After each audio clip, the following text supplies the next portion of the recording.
क्या हो गया सर? अगर गलती हुई है, अनियमितता हुई है, तो क्या एक्शन नहीं होनी चाहिए?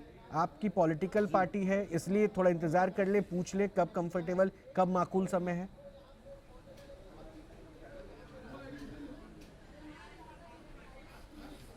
रोहित भाई, बिल्कुल होना चाहिए और इस जांच का हम स्वागत करते हैं, लेकिन जांच एक तरफा नहीं होती।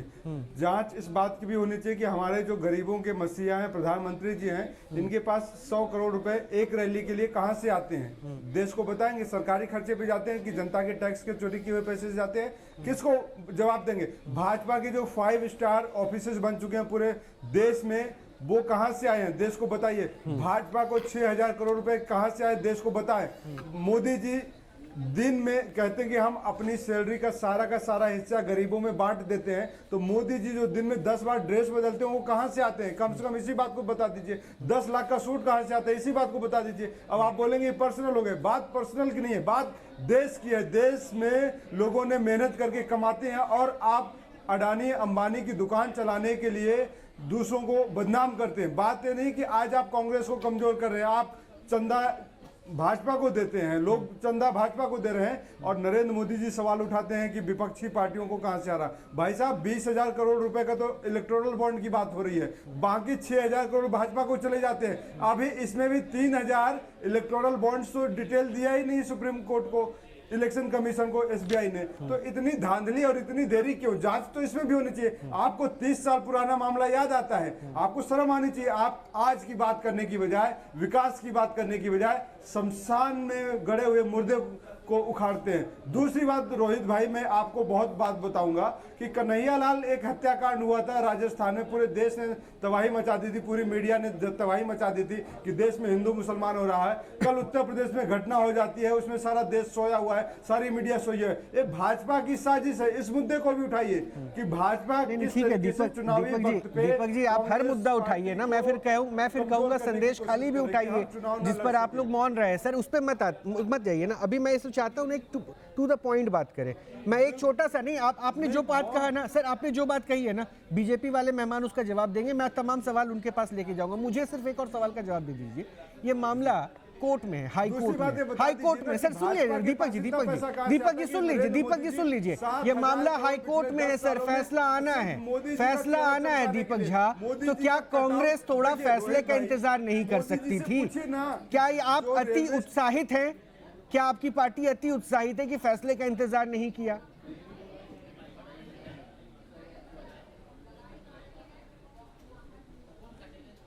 रोहित भाई, मोदी जी से पूछिए कि मोदी जी का जो कटआउट लगता है रेलवे स्टेशन पे, सेल्फी पॉइंट बनती है, एक सेल्फी पॉइंट की कीमत आती है 6 लाख रुपए।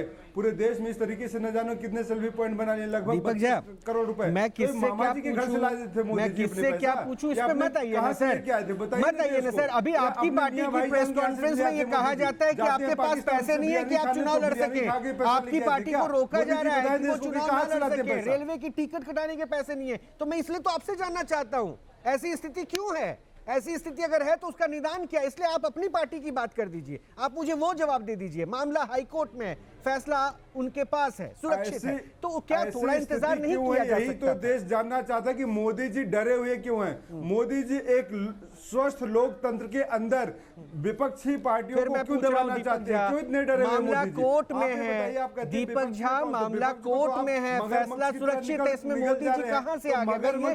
ये मुझे समझा दीजिए सर। तो दीपक जी मुझे ये समझा दीजिए। पूछना चाहते हैं दीपक जी आप देखिए ये कहते हैं फिर आप जलेबी अच्छा बना रहे हैं। चलिए मैं बीजेपी के पास चलता हूँ, बीजेपी के पास चलता हूँ, भ्रष्टाचारी गले मिल जाओ, बीजेपी के पास चलता हूँ।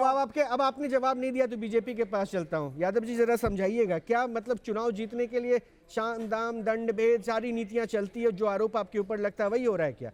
ये मामला इतने वर्षों पुराना और आपने चुनाव के 1 महीने इनकी खाते सीज करवा दी, ये आरोप है कि आपने सीज करवा दिए।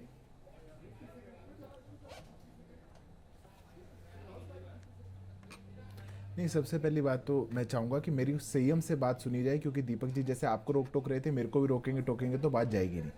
कांग्रेस पार्टी ने आज बड़ी प्रेस कॉन्फ्रेंस करी, सभी पत्रकारों को बुलाया, सभी टीवी चैनल्स पे लाइव चली और देश ने देखा। पर बोला क्या? उन्होंने बोल दिया कि भारतीय जनता पार्टी फ्रीज कर रही है, ऐसा मामला था, पुराना मामला था। मैं सच्चाई आपके सामने रखना चाहता हूं 30 सेकंड में।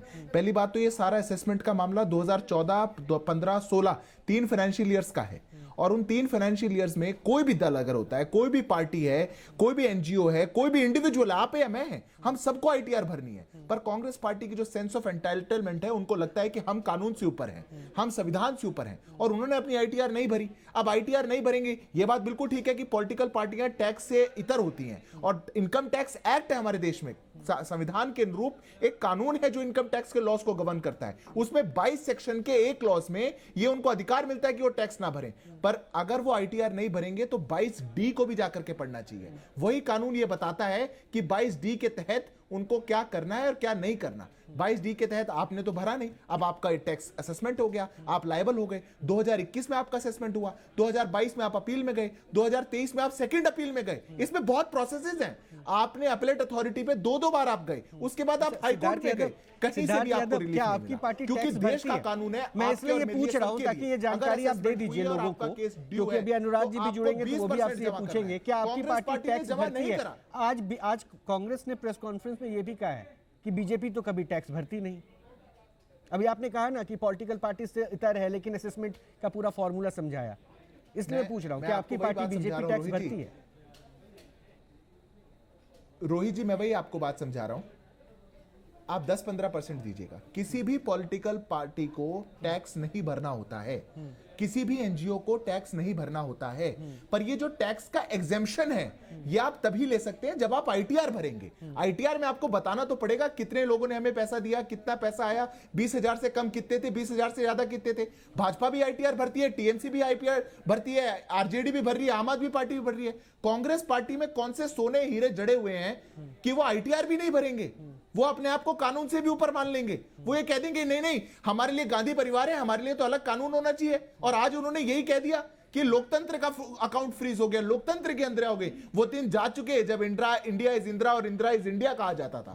कांग्रेस पार्टी अगर गलती करेगी, इस देश का कानून और संविधान सर्वोपरि है, उसके तहत कार्रवाई की जाएगी। वो टाइमिंग और इंटेंशन और आप जानते हैं सब कुछ, आपकी नीयत पे और नीति पे सवाल उठा रहे हैं कि आपने उस वक्त ये कार्रवाई करवाई क्योंकि वो सेंट्रल एजेंसीज है, हैंडल्ड बाय यू हो रही है, ये आरोप आपके ऊपर है। और आपने ऐसे टाइम को चुना जब चुनाव था, विपक्ष कमजोर हो जाए।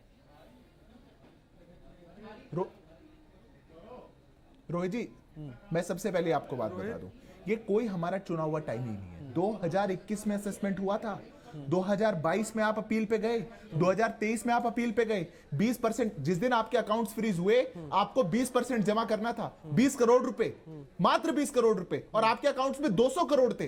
पर आपने उसके बावजूद उसको जमा नहीं करा, क्योंकि आप समझते हैं कि इस देश का कानून जो एक गरीब आदमी पे लागू है, आप पर लागू है, रोहित जी, मेरे पे लागू है, या पैनलिस्ट पे लागू है, वो कांग्रेस पार्टी में नहीं है, गांधी परिवार पे नहीं है। ये लोग तो कानून से बड़े हैं। आप 20% जमा कराते, कोर्ट में जाते, केस आपका चलता, अगर आप जीत जाते तो एक बार भदौरिया साहब को भी शामिल करते हैं। भदौरिया साहब, जो बीजेपी तथ्य रख रही है और जो कांग्रेस कह रही है, क्या वाकई अभी ऐसा लग रहा है कि सिनारियो और सिचुएशन विपक्ष को दबाने का और इसीलिए सारा काम हुआ है? जबकि एक तरफ तो ये भी कहा जा रहा है कि भाई हर प्रक्रिया होती है और जो नियम और कायदे कानून है उसी के तहत सारी कार्रवाई हुई। मैं इसको ऐसे अगर शुरू करूं तो आपके समझ में आ जाएगा। सरकार ने अभी एक किया कि फैक्ट चेक यूनिट उन्होंने बनाई कि कोई भी सोशल मीडिया पे कुछ लिखेगा तो उसके लिए उन्होंने बना दी यूनिट कि वो चेक करेगी सही है गलत है। इसके मतलब कि सरकार लोकतंत्र खत्म करना चाहती है ना, अभिव्यक्ति की आज़ादी खत्म करना चाहती है। सोशल मीडिया पे कोई कुछ लिखेगा तो सरकार उस पर कार्रवाई करने के लिए तैयार हो गई है। कमाल है ना। चलो, तो शुक्रगुजार है माननीय सर्वोच्च न्यायालय का जिसने उसको खारिज कर दिया। इसके मतलब सरकार की नीयत ठीक नहीं है, तभी तो सर्वोच्च न्यायालय ने खारिज किया ना।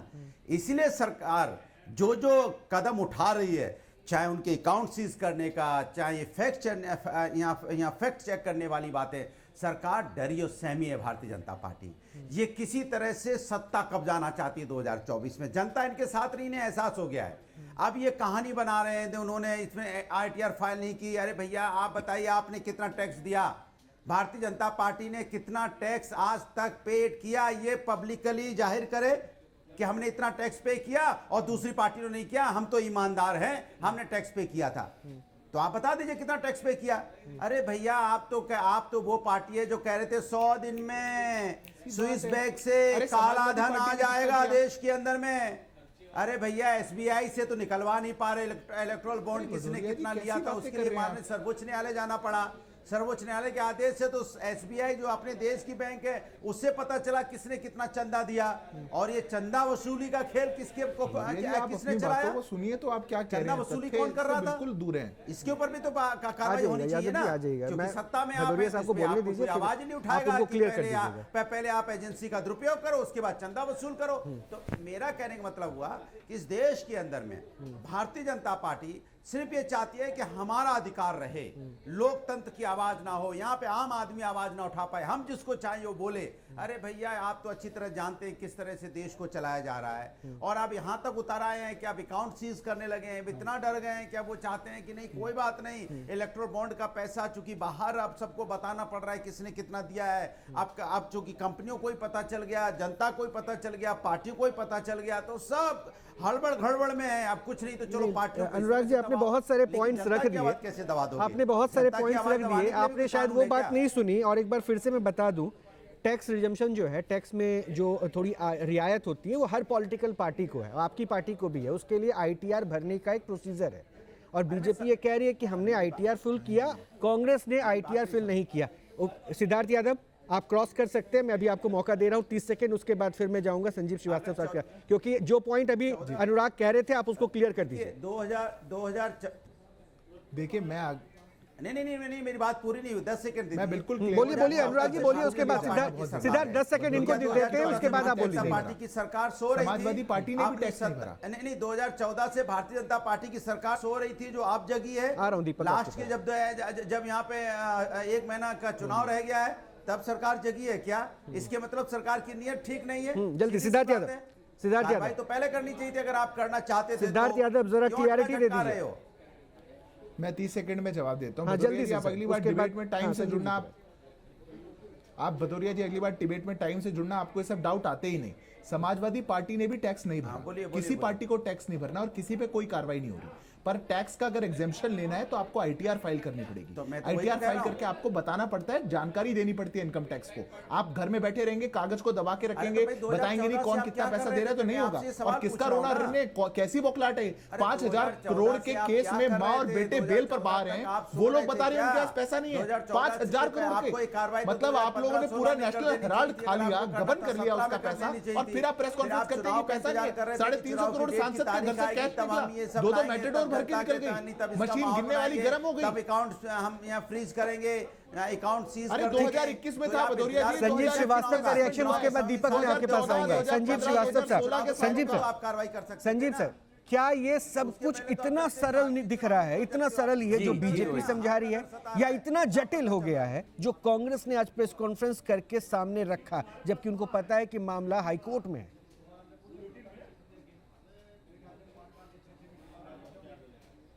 देखिए मामला इसमें कोई जटिलता की बात विशेष है नहीं। ये सही होगा बिल्कुल जो बीजेपी प्रवक्ता कह रहे हैं कि कांग्रेस ने समय पे आईटीआर नहीं भरी। ये भी वो सही कह रहे होंगे कि 20 करोड़ रुपए जमा करा देते अगर, तो ये सब नहीं होता। लेकिन मैं बस सिर्फ इतना कहना चाहूँगा कि इलेक्शंस और लोकतंत्र का मतलब होता है एक free and fair level playing field. अगर कांग्रेस कानून तोड़ रही थी, अगर उन पे 20 करोड़ रुपए की पेनल्टी या उनको जमा कराने से मिल जाता, तो आप 20 करोड़ जितना इनकम टैक्स डिपार्टमेंट उनके अकाउंट से ट्रांसफर करवा लेती है। अभी सारा ही फ्रीज कर दिया है 200 करोड़, तो कैसे कोई पार्टी चुनाव लड़ेगी? और दूसरा, ऐसी घटना कभी होती नहीं भारत में। कांग्रेस को सेंस ऑफ एंटाइटलमेंट होगा, वो सत्ताधारी पार्टी रही है, ये सब बातें सही हो सकती हैं, लेकिन इस तरह की घटना होती नहीं है कभी। भाई अब सारी घटनाएं इस तरह की होती हैं जो पहले कभी नहीं सुनी। अब देखिए, आप, मुझे मालूम नहीं, आप मुझे करेक्ट कर दीजिएगा अगर मेरा समाचार गलत है। मैंने, क्योंकि सोशल मीडिया के फैक्ट चेक की बात चल रही है, मैंने थोड़ी देर पहले ट्विटर पे ही पढ़ा था कि सुप्रीम कोर्ट की कुछ तमिलनाडु गवर्नर के संदर्भ में उनका आया है कि कल तक समय ले, वो शायद उन्होंने शपथ दिलाने से मना कर दिया किसी मंत्री को। अगर ये खबर सही है तो ये भी बहुत अजीब बात है, और अगर गलत है तो ये भी सोशल मीडिया पे एक अफवाह चल रही है जो कि जिसकी मुझे जानकारी नहीं है। उसी तरह से आप देखिए, अब मुख्य चुनाव आयुक्त हैं, उन्होंने शायरी सुना दी जब ईवीएम पे बात हुई। मैं ईवीएम को सही मानता हूं, उसको गलत मानेंगे तो सारी प्रक्रिया पे ही एक अविश्वास पैदा हो जाता है। लेकिन ये बात भी एक सोचने की है कि अगर सारा विपक्ष वीवीपैट की मांग कर रहा है, जिसकी वजह से 4-5 दिन नतीजे डिले हो जाएंगे, तो यहाँ जो 2.5 महीने वैसे 2 महीने चुनाव प्रक्रिया चलती है, वो 60 की जगह 65 दिन चल जाएगी। भाई लोग मानते क्यों नहीं विपक्ष की बात, मुझे यही समझ में नहीं आता। और जैसे अभी ये धर्म का मिसयूज नहीं करें, बहुत गलत हुआ बेंगलोर में कि किसी दुकानदार की पिटाई हुई, लेकिन अगर आप बीजेपी वाले वहां हनुमान चालीसा का पाठ करेंगे तो वो धर्म का इस्तेमाल नहीं हो रहा। भाई हमें हर चीज का एक संदर्भ रखना चाहिए, उस ढंग से इस्तेमाल करना चाहिए। तो इसमें कोई शक नहीं है। एसबीआई ने कहा हम जून आखिर तक नहीं दे पाएंगे डिटेल्स, सुप्रीम कोर्ट ने फटकार लगाई, दे दी 2 दिन के अंदर। मैं वापस उसी पॉइंट पे आ रहा हूँ, ठीक है, आपने सारे सुप्रीम कोर्ट ने कोई आदेश दिया तो उसका तमाम पारित पॉइंट्स किया कहा, बट यानी आप तो सीधा इंटेंट और इंटेंशन पे आपने सवाल उठाया और आपने ये डिक्लेयर कर दिया ना, इसका इशारा दे दिया कि ये जो सेंट्रल एजेंसीज हैं वो बीजेपी हैंडल कर रही है। यानी आप ये कह रहे हैं कि बीजेपी हैंडल कर रही है। मैं कुछ इशारा नहीं दे रहा, मैं सिर्फ ये कह रहा हूं कि न सिर्फ जस्टिस होनी चाहिए बट होते हुए दिखनी चाहिए। तो आप फ्री एंड फेयर इलेक्शंस न सिर्फ करने चाहिए नहीं, और तो सर होते हैं, अगर मेरा ये आईटी मानना है देश डिपार्टमेंट में, एक्शन ले लेकिन वो होते रहा हुए है, दिखने आईटी चाहिए हर तरह डिपार्टमेंट से। अगर एक्शन ऐसा ले रहा है, क्यों नहीं हो अकाउंट फ्रीज करके अगर उनके प्रोसीडिंग का हिस्सा है जो इंडिया में नहीं हुआ, सर वो ऐसा नहीं हो, ये भी तो नहीं मान सकते। अगर वो कह रहे हैं कि प्रोसीडिंग का हिस्सा है, सेंट्रल एजेंसी है ना सर, तो क्या प्रोसीडिंग पे थोड़ा वेट नहीं कर सकते थे? हाईकोर्ट में चूंकि मामला था, मैं इसलिए शुरुआत वहीं से कर रहा था आपके सामने। अगर उनकी अनियमितता सामने है 14,30,000 की, गलत है, अगर आम आदमी गलत होगा तो कहा जाता है आपके ऊपर एक्शन हो रहा है, आपने गलत किया। अगर पार्टी गलत है तो फिर हम इतने इंपेशेंट क्यों हो गए?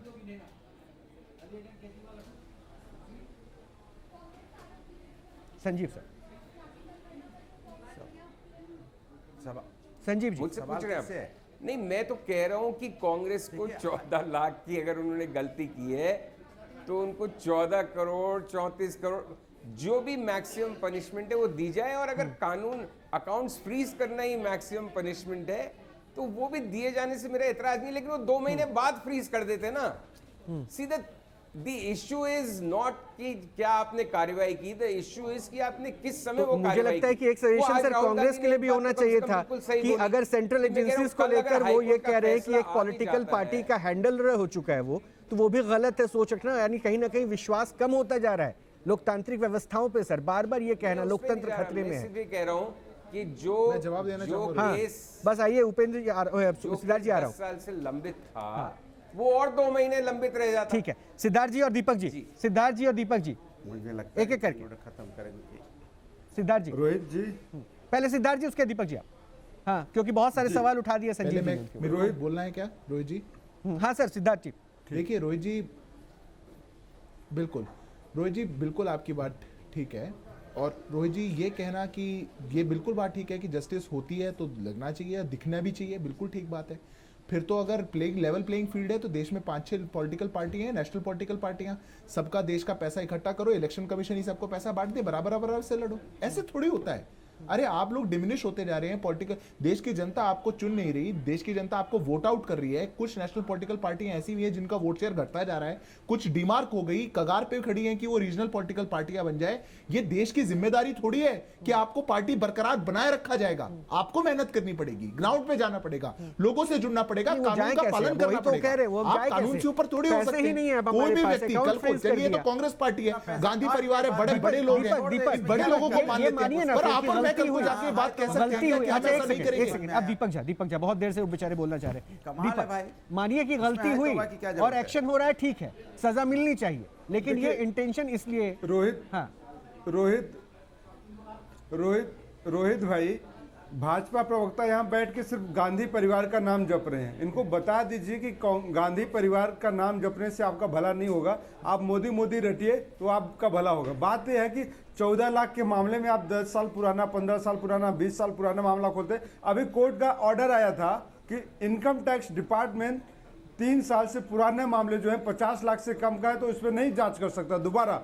10 साल के से ज्यादा जो पुराने मामले हैं 50 लाख से ज्यादा का जो रकम है, अगर उसमें गड़बड़ी दिखती है तो आप उसमें जांच कर सकते हैं। दूसरी बात बड़ा स्पष्ट कर दिया कोर्ट ने। तीसरी बात मैं कहूंगा, जल्दी से। नरेंद्र मोदी जी देश के प्रधानमंत्री हैं, प्रधानमंत्री राहत कोष चलता था यहाँ पे, तो पीएम केयर फंड किसके लिए खुलवा दिया था भैया? बताइए, देश को बताइए। उसमें ठीक जो है, बहुत हजारों शुक्रिया। लाख माफी के साथ करोड़ मेरे रुपए पास आए वक्त हैं, इतना ही है, पैसा माफी के साथ कहाँ मैं गया? आगे देश आगे जानना आगे नहीं चाहता बढ़ है, देश पाऊंगा। को बहुत बताइए। बहुत शुक्रिया आप- सिद्धार्थ।